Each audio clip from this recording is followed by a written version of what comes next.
Barşаңызға сәлем, сіздермен Жадыра. Бүгін сіздермен осындай монтаврикада пісетін голубцайдың жасалу жолымен бөлісетін боламын. Егер видео қызық болса, соңына дейін қараңыздар. Ол үшін ең алдымен біз салмасын дайындаймыз. Оған бізге тартылған ет пен жуа қажет болады. Мен 3 бас жуаны осылай майдалап турадым. Тартылған еттің үстіне салып, тұздап, бұрыштап, жақсылап араластырып алдым. Одан кейін осылай тәтті бұрыштың ішін тазалап, жақсылап жуып алдым.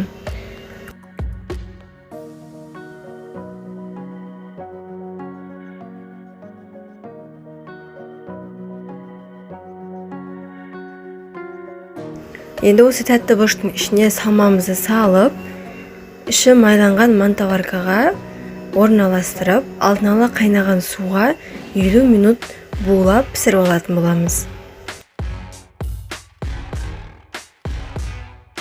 Енді гарнирімізді дайындаймыз. Ол үшін картоп пен сәбізді осылай әдемілеп турап, сұйық майға екі жағын аздап қызарта отырып қуырып аламыз.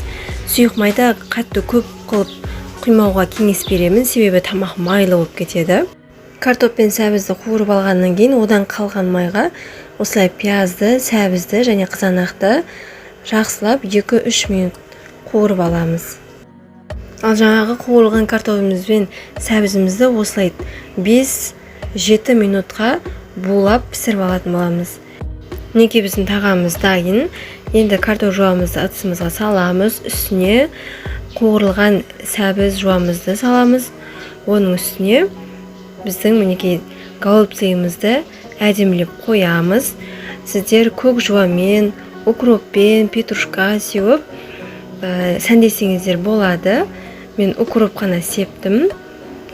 Дәмі өте керемет болып шықты. Үйдегілерге қатты ұнады. Сіздер де жасап көріңіздер. Егер видеоны соңына дейін қараған болсаңыз, каналыма тіркеліп, лайк басып, комментарий қалдыруды ұмытпаңыздар.